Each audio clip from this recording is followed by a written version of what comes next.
Oi, estamos na segunda temporada do Pode Entender. Eu sou Esther, na direção, produção e arte é o Dé.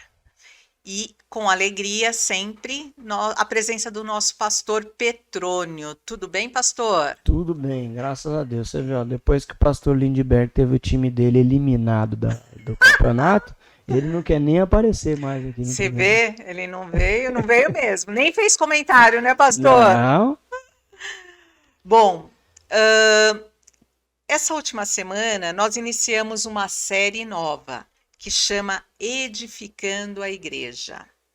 Ela está baseada na carta de 1 Coríntios, né, pastor? E aí eu quero ser bem concisa no que foi dito no domingo. No domingo pela manhã, você falou sobre divisão e unidade. E colocou 3 pontos para a gente: que a igreja pertence a Deus, que somos o povo de Deus e que devemos imitar Cristo. E à noite, você falou sobre poder e fraqueza. Para iniciar os nossos trabalhos aqui, nós vamos assistir os vídeos que também vão falar sobre o que é edificar e também sobre algumas informações sobre o que você falou de manhã. legal. Vamos ver? Vamos nessa. A questão deles olharem para os homens, né, para os líderes. Um queria seguir A, o outro queria seguir B, e esqueceram do principal fundamento que é Cristo, né, que é para quem a gente deve olhar. Um queria falar, eu sou de Paulo, eu sou de Cristo, sendo que não era isso, que todos nós somos de Cristo. Cristo não é dividido. A divisão é muito triste, né? Muito triste. É muito difícil, né? A divisão. Estraga. Tem que ter a união, não a divisão. Muito triste a divisão. Que a gente tem que sempre pensar verticalmente, como é que está o meu relacionamento com Deus, e não horizontalmente, olhando para os homens, né? E aí, quando a gente esquece dessa visão, essa construção não está bem edificada, né? Não está na rocha que deve estar, que é Cristo.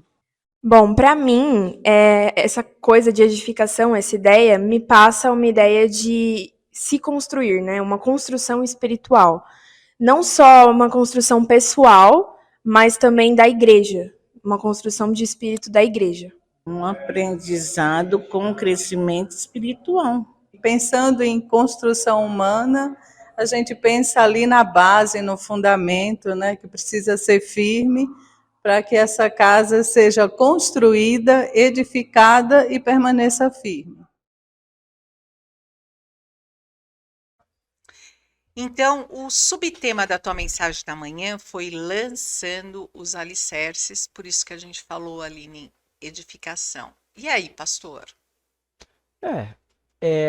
Eu quando eu ficava pensando, né, qual título, né, que eu vou dar para essa mensagem, né? Na verdade, para as duas, né, tanto da manhã quanto da noite.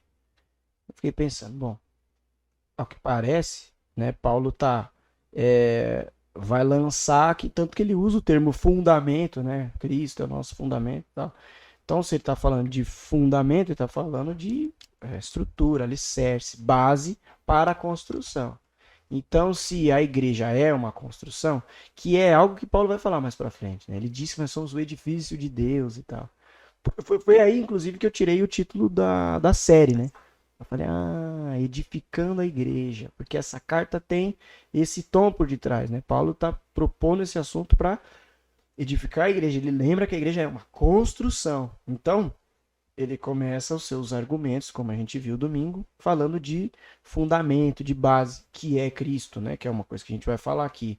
Então, eu pensei nisso, eu falei, bom, edificando a igreja. Toda construção, ela começa pela base, pelo fundamento. Tem que lançar o alicerce para dar conta de que aquilo que vai ser levantado vai segurar, né? E aí a gente vê Paulo na hora de soterrar, lá, de limpar o terreno para começar a lançar os alicerces, começa a falar, a gente vai ter que tirar isso daqui do terreno, senão não vai dar para lançar os alicerces, né? Para ter um fundamento e tal. Então foi nesse sentido que eu pensei esse título, Lançando os Alicerces, né, nessas duas mensagens, né? Ok.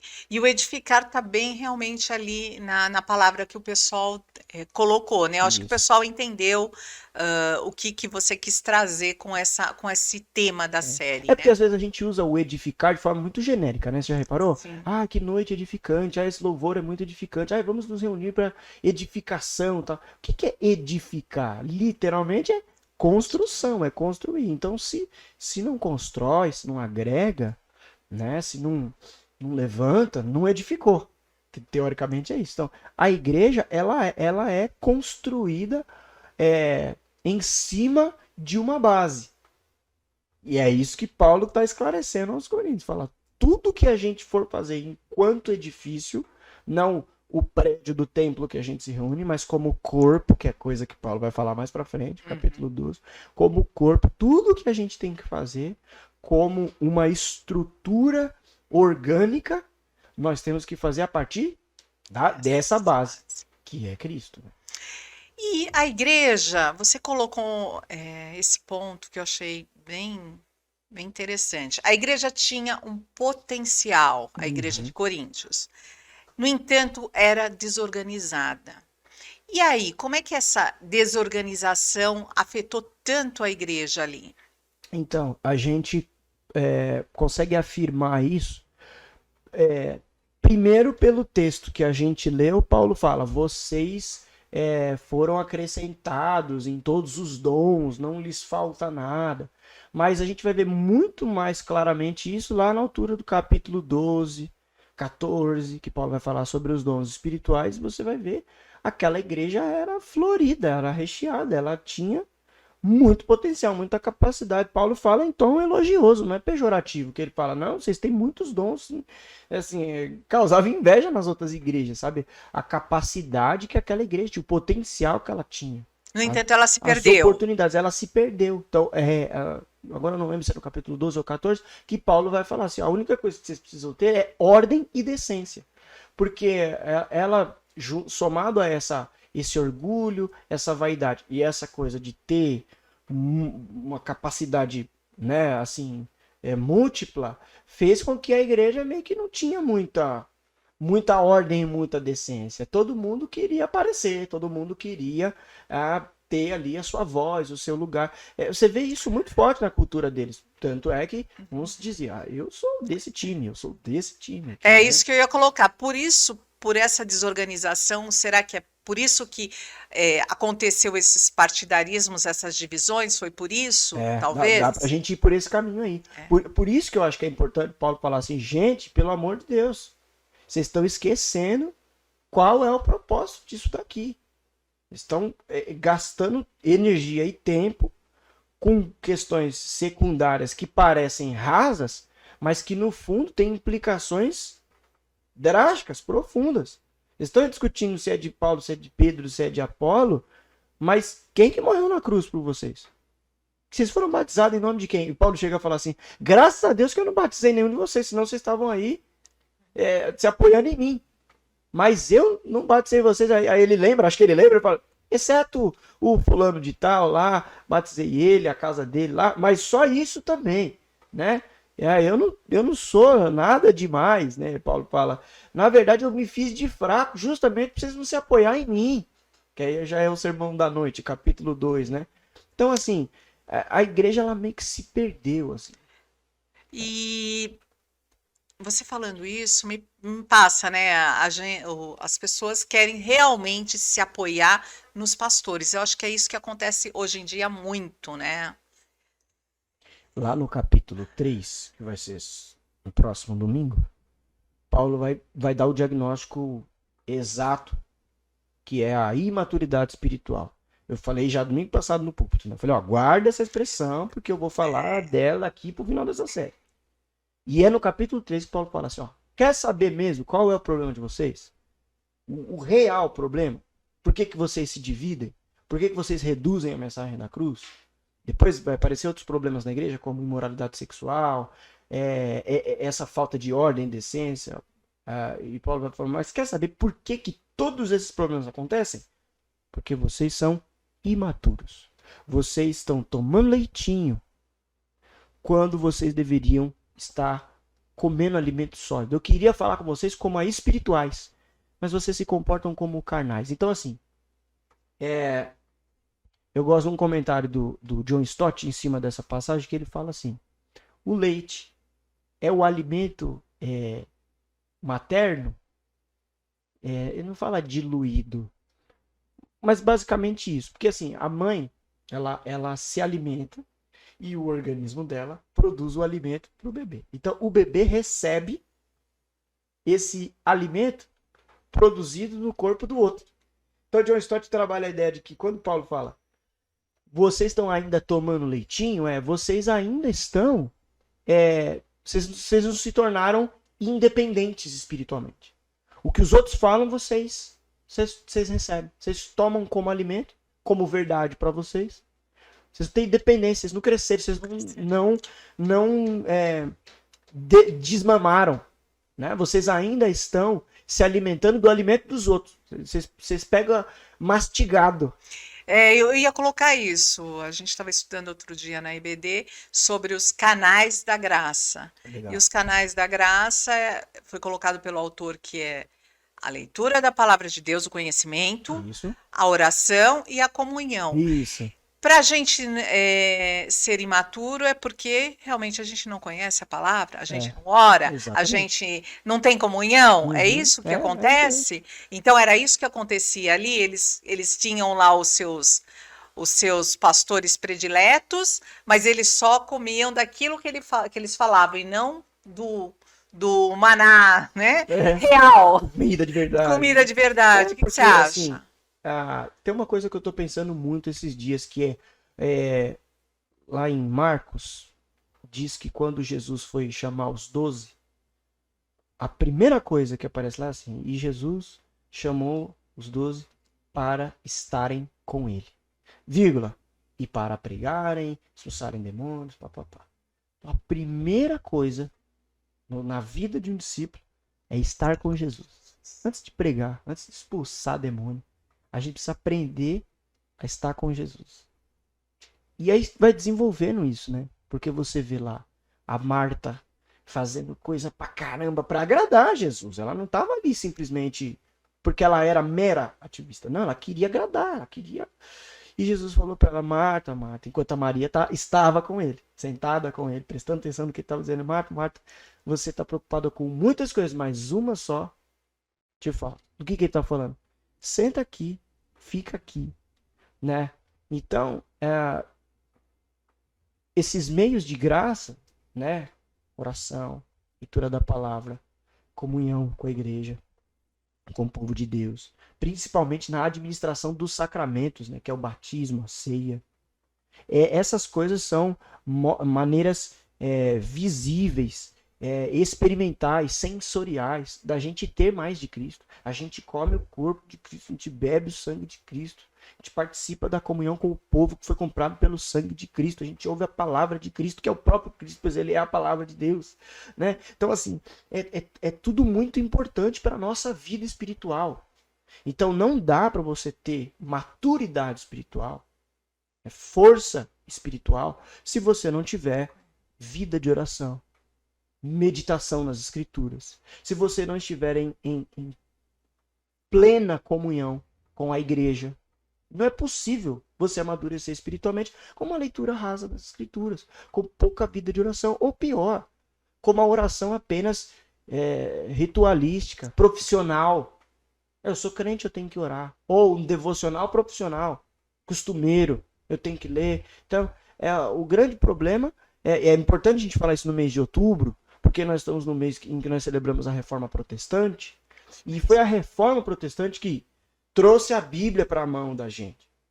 Só que a gente hoje faz um péssimo uso da Bíblia na mão da gente. Nós temos tantas Bíblias em casa, porque nós temos tantas versões A gente de pouco estudo lê, e não lê. mal lê, né? Ou às vezes lê no sentido ritualístico da coisa. É como se a gente, de alguma forma, estivesse voltando às práticas da Idade Média, onde foi necessária a reforma.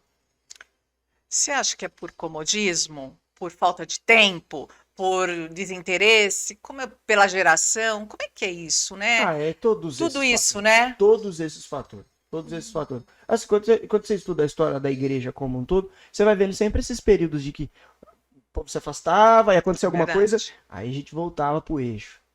Eu acho que a gente tá precisando orar, assim, sabe? Pra Deus trazer Pedir um avivamento de verdade. de voltar um pouco mais de sanidade. Até, inclusive, no final do sermão, eu falei que tem irmãos mais pessimistas e outros Nossa, mais achei otimistas. fantástico essa. Então, talvez pro Porque eu acho que otimista, cada um de nós isso.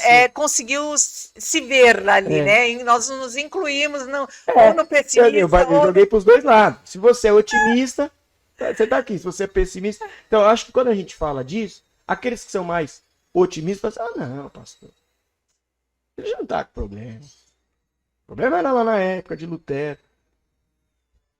Não, a gente continua com muitos problemas a serem resolvidos. E não é só olhando para o século XVI que a gente vai resolver. Porque a igreja de Cristo não começou na reforma. Ela não começou no século XVI. Eu fico muito chateado quando a gente vai contar a história da igreja, que a gente pula de Atos para 1517. O que aconteceu nesse tempo todo? Deus deixou de ser soberano? Entendeu? Porque a gente criou uma aversão ao catolicismo, com uma certa razão, mas com tanta aversão que a gente esqueceu que Agostinho, que é a fonte de Calvino, por exemplo, é católico. Os pais da igreja todos, eles não eram presbiterianos reformados.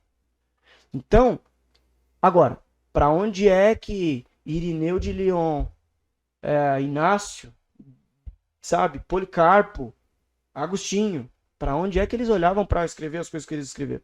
Para a escritura. Opa, então a base sempre será a escritura. Então, todas as vezes que a igreja de alguma forma está com uma prática assim deslocada daquilo que o evangelho propõe, é porque a gente se afastou das escrituras. Não é porque é modernismo ou é antiquado, não. Todas as nossas crises serão resolvidas se nós voltarmos para a base, para o fundamento da igreja, que é Cristo Jesus, que se revelou claramente a nós, e nós temos a sua palavra como um meio de graça, do qual nós aprendemos tanto quem ele é, quanto aquilo que ele requer de nós. Por isso que nós professamos, né, na hora que a gente vai realmente fazer a profissão de fé, o que é, né, a nossa regra. A regra para viver, na série passada. Né? Exatamente, regra de prática, a única regra de fé, de prática, o que é? A palavra de Deus. Então, tudo tem que se voltar para ela, que é a atual revelação, né, pastor, para gente. Não existe mais profeta, no profeta na questão de trazer uma profecia, uma revelação nova. Uma revelação nova não existe. Está tudo ali. E a gente que é cristão, a gente precisa entender isso. E aí tem que conhecer, não tem. Todos aqueles ofícios bíblicos do Antigo Testamento, eles se consumam de forma perfeita na pessoa de Cristo. E Cristo, a Bíblia ensina pra gente que Cristo ele compartilha sua natureza conosco. Tanto que o Espírito de Deus habita em nós. Então, num certo sentido, a igreja ela é apostólica, ela exerce o ofício profético. Nós como igreja, como povo, não um ou outro, a igreja como povo, ela é apostólica. Por quê? Porque ela é enviada ao mundo para anunciar o evangelho.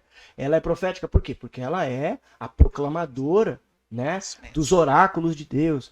O sacerdócio é de todos os crentes. Então, a igreja é o templo do Espírito Santo. Assim, não é só sobre um ou sobre o outro. Então, é por isso que a igreja precisa entender a profundidade disso, profundidade, a seriedade, a vocação e a natureza dela. Se não, Esther, a gente vai perder muito tempo, não é pouco não, é muito tempo com picuinha. A gente vai achar que o problema que a gente tem para resolver é a cor do estofado do banco da igreja. E do outro lado da rua tem gente sofrendo, agonizando, e a gente fala, não, isso aí não é problema nosso. Lógico que é. É claro que é problema nosso. E às vezes a divisão não é só de homens, né? Eu gosto mais de um, eu gosto mais, mas às vezes a divisão ela é dentro da igreja, de áreas, de porque o meu é melhor, porque Isso. né? Às vezes ênfases, né, de ideias, né? Por isso que Paulo disse lá, pensem concordantemente no Senhor. Eu acho legal isso. Lá em Filipenses ele vai esclarecer melhor o que significa isso, mas veja, ele fala assim, vocês podem discordar do que vocês quiserem da vida de vocês, mas com as coisas do Senhor, vocês têm que pensar igual. Você vai votar no A, ela vai votar no B? Beleza. Mas quando a gente falar de reino de Deus, vocês precisam encontrar um consenso, que é Cristo. A gente não pode trazer para dentro da igreja uma compreensão diferente com relação àquilo que Deus espera e planeja para a sua igreja. porque senão vira também a vanglória que tem lá ali em Filipenses, né? Exatamente. O ego suplante, o poder suplante, e chega uma hora que não tem volta, né? Porque Vira fui eu que aquela. fiz, eu que É. fiz. Você não faz. Que Paulo vai falar depois, vai falar, gente, ninguém tá fazendo. Eu plantei, Apolo regou, mas quem dá o crescimento é Deus. Eu vou falar no capítulo 3, né? Isso. Então, assim, por quê? Porque a igreja não compreendeu, no caso de Coríntios, e hoje, assim, generalizando de um modo geral, é isso mesmo. Então, a dificuldade de entender o poder de Deus que está revelado na cruz, que é algo que frustra a nossa lógica humana, e aí a gente se rende e a gente fica completamente dependente do Espírito Santo. Essa é a lógica, é isso que Paulo está falando. Gente, não tem ninguém aí bom nessa história, poderoso. Não dá para ser igreja sem o poder do Espírito Santo. E vocês estão se esquecendo disso. Vocês estão achando que é Paulo, Apolo, Pedro, enfim. Aí você me dá a deixa para a gente falar do culto da noite, né? Da mensagem da noite, que é o que edifica, a igreja. Uhum. Então vamos ver os vídeos, o que Bora. o pessoal entendeu? Bom, o que edifica a igreja é o poder de Deus. E nós devemos estar orando e assumindo que nós somos fracos, né? E devemos entender a simplicidade do Evangelho. O poder de Deus, ele é o poder do Espírito Santo, né? É buscando em oração, lendo a Bíblia, colocando em prática, e o Espírito Santo vai trabalhar em nossos corações. Em oração, humildade e completamente dependentes da atuação do Espírito na nossa vida, né? Completamente dependente dele e pedindo para Deus, né, que nos capacite a compreender a sua obra. E aí, pastor, foi colocado que o que edifica a igreja é o poder de Deus e o Espírito Santo. E aí? Eu fiz uma pergunta, né? Eu falei, como que o poder de Deus, a mensagem da cruz, frustra nosso orgulho, nos leva a ser humildes, e isso edifica a igreja? Essa que foi a pergunta do sermão que eu fiquei repetindo várias vezes. Por que, Esther, a gente pensa que é a gente que faz a igreja, né? A gente é que faz, entendeu?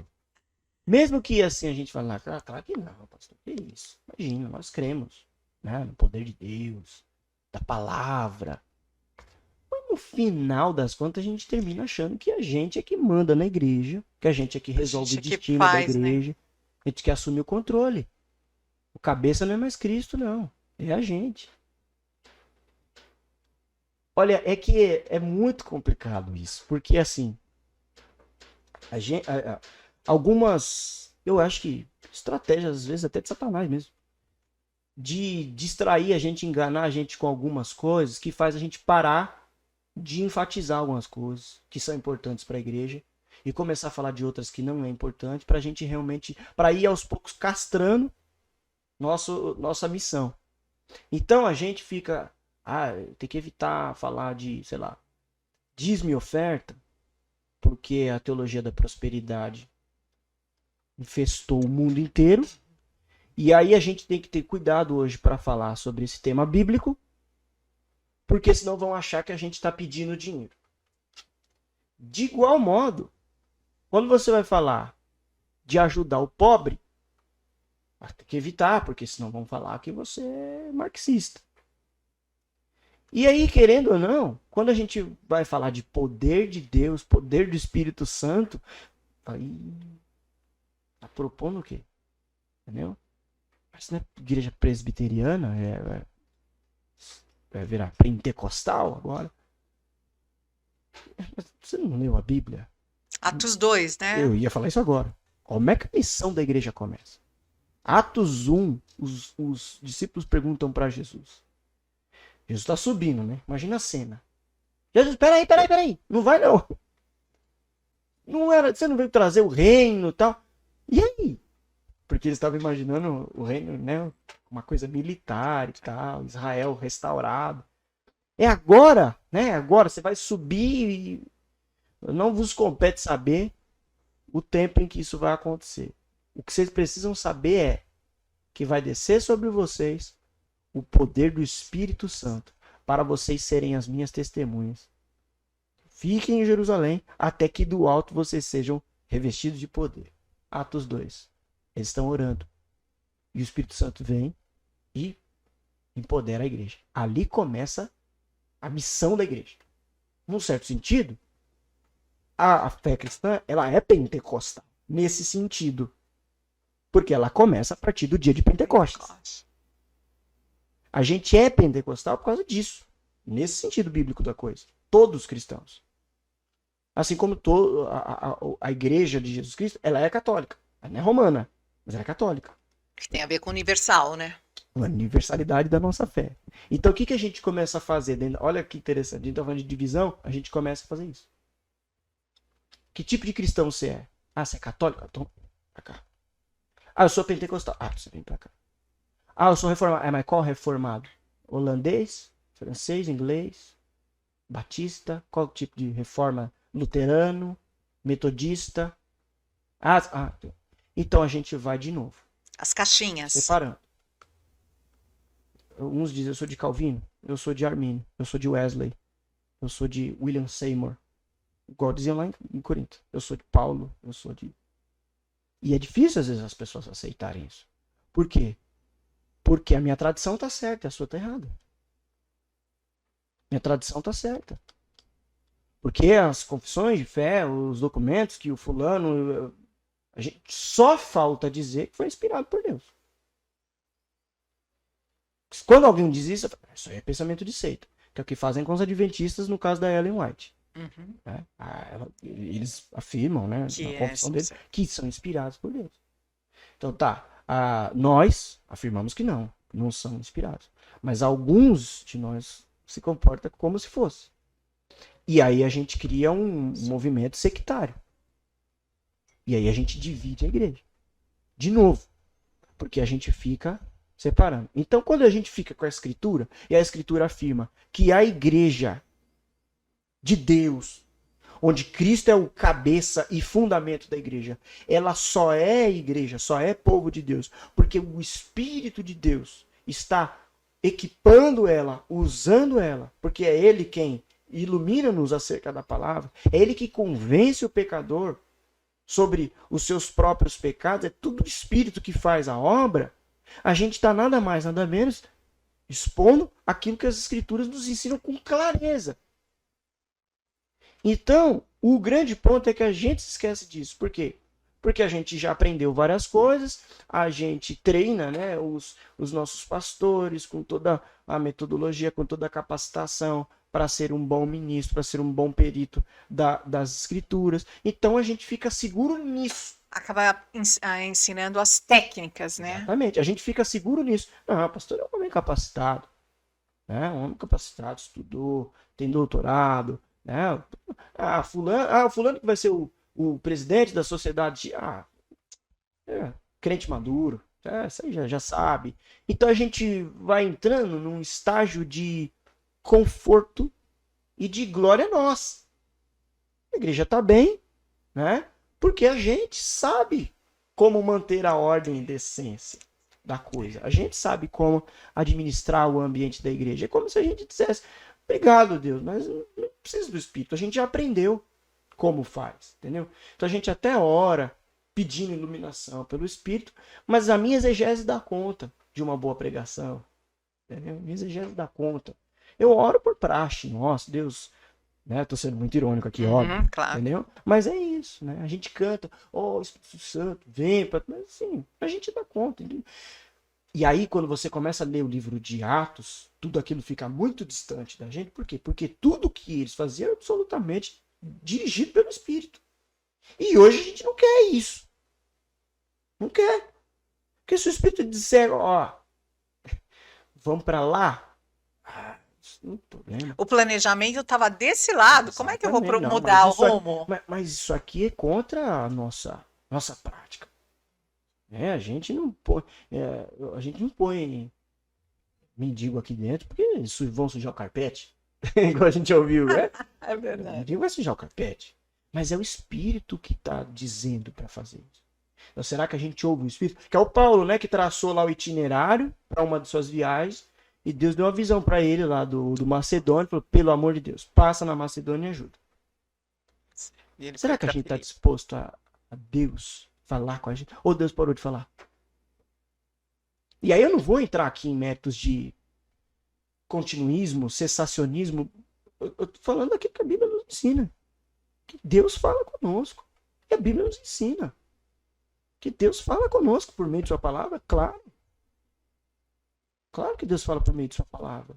Então, na sua palavra, nos está revelado que o Espírito Santo é quem equipa a igreja.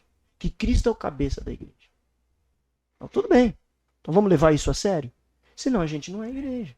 E praticamente, como é que nós devemos viver nesse poder, pastor? Você já falou algumas coisas, na mensagem também você falou, mas na prática, no nosso dia a dia, que às vezes o povo, a igreja, ela entende teoricamente, às vezes entende teoricamente, mas no dia a dia ela não consegue botar isso em prática. Olha, Esther, eu poderia ficar aqui fazendo firula, sabe, nessa pergunta, mas inclusive a gente falou agora há pouco disso já. Essa resposta ela já foi dada.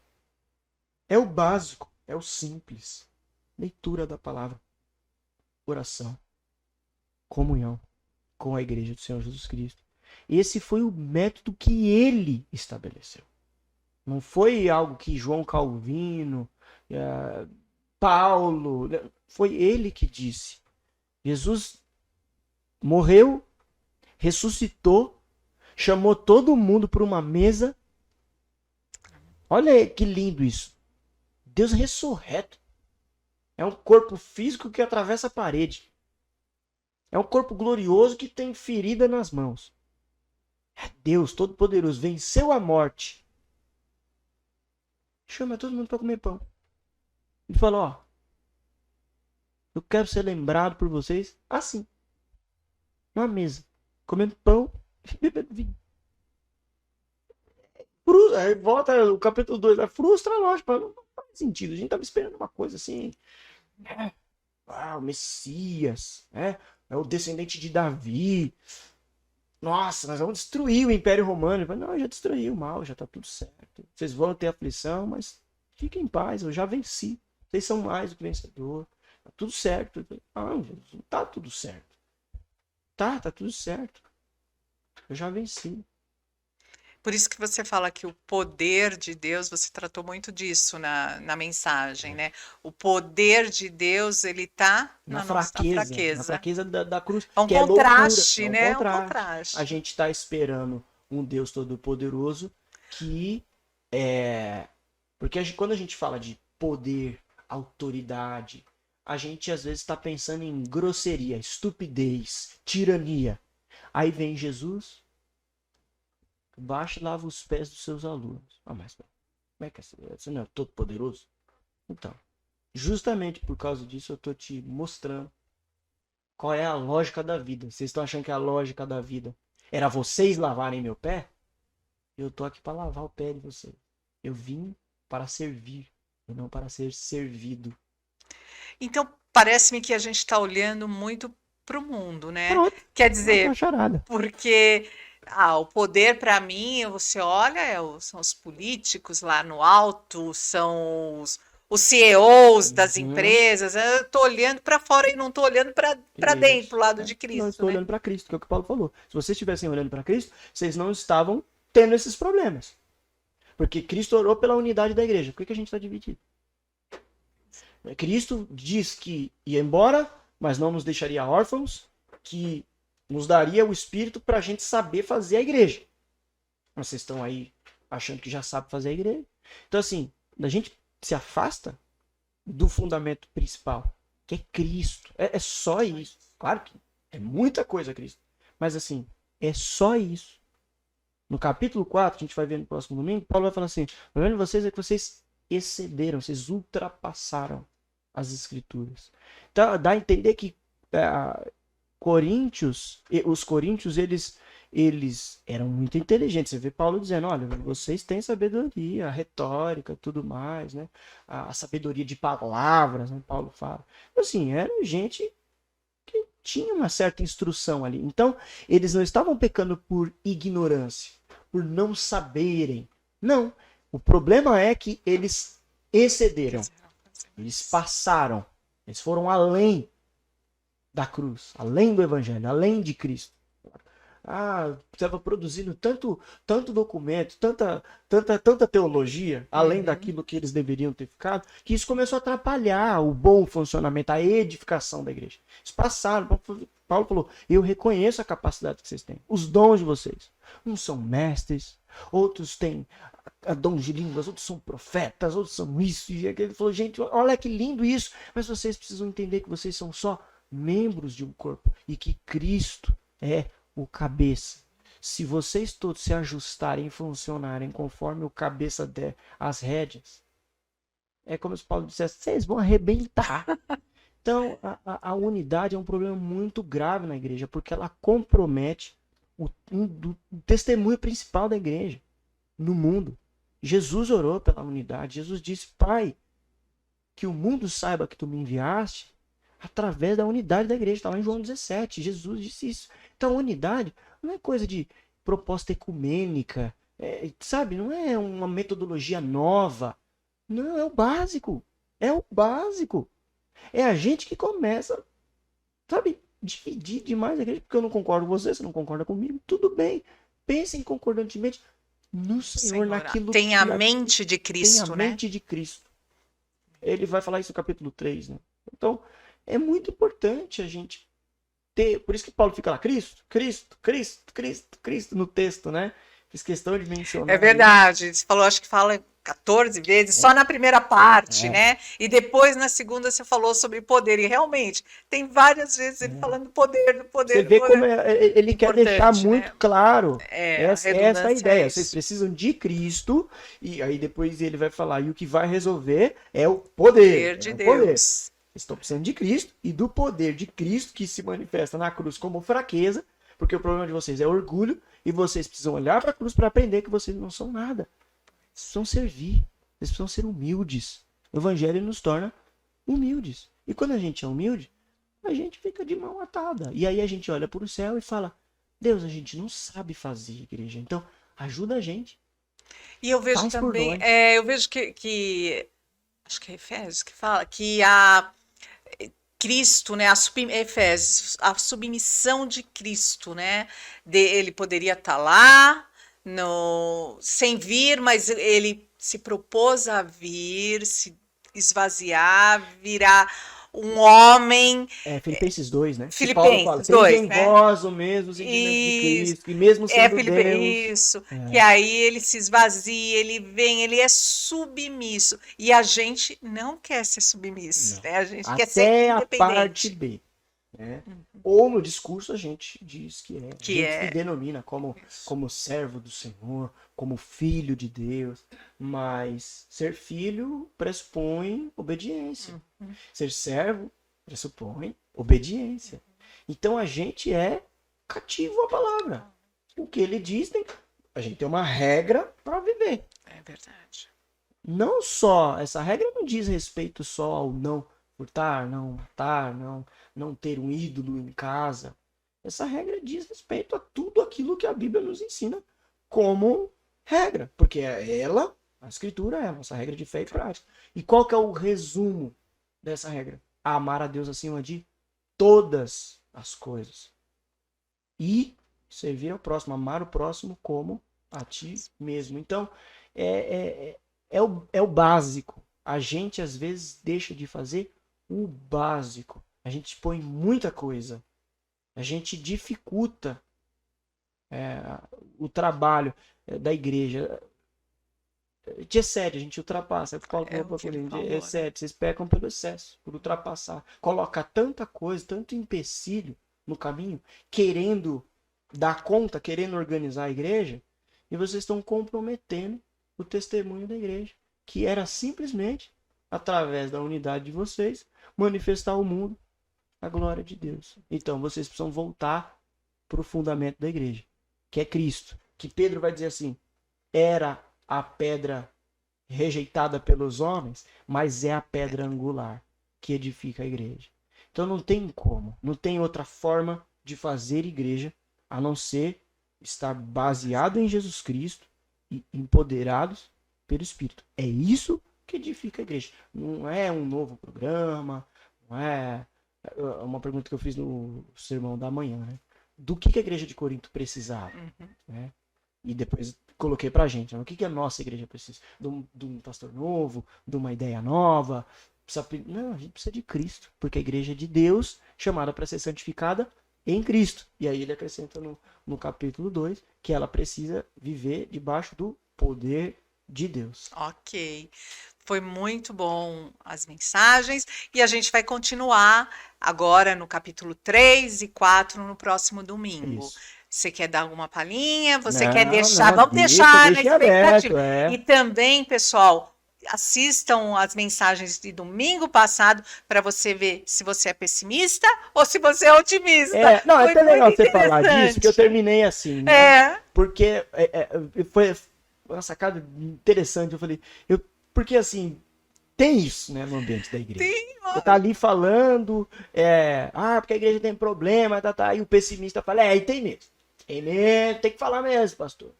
O otimista vai falar, não sei se é assim, se tem problema. Acho que tá, né? Tudo bem. Então vamos abarcar os dois. Então, otimista, você tá certo quando você enxerga a pureza da igreja, porque é isso que Jesus espera dela. Porém, você está errado quando você pensa que a gente já atingiu essa pureza. Quando o próprio Cristo disse que não, que a gente só vai atingir lá na eternidade. Pessimista, você está certo em ver que a igreja ainda tem muitos problemas para serem resolvidos. Porém, ficar de braços cruzados reclamando não vai ser a solução. A gente ainda precisa proclamar o evangelho da graça, que edifica a igreja. Então, resolve os problemas da igreja quando a gente olha para a cruz, né? Quando a gente olha para Cristo, quando o Espírito Santo nos dá essa clareza que frustra a nossa lógica, que arrebata o nosso coração para a verdade de Deus, a igreja é edificada, porque pessimistas e otimistas, gregos e judeus, os de Apolo, os de Pedro, os de Paulo, todo mundo se rende e a gente se une para a glória de Deus, para testemunhar que Jesus é o Filho de Deus. Gente, com isso, esse é mais um episódio do Pode Entender. Confira esse episódio, siga as nossas redes sociais e também assista novamente as mensagens para você refletir cada vez mais nisso. Muito obrigado, pastor Petrônio, pelos esclarecimentos e pela tua ajuda, e que Deus possa te abençoar muito, porque você tem abençoado a nossa igreja. Graças a Deus. Obrigado você, obrigado quem nos assistiu, quem nos ouviu até agora, e que Deus continue nos capacitando para edificarmos a igreja. Então, tchau, gente. Até o próximo episódio.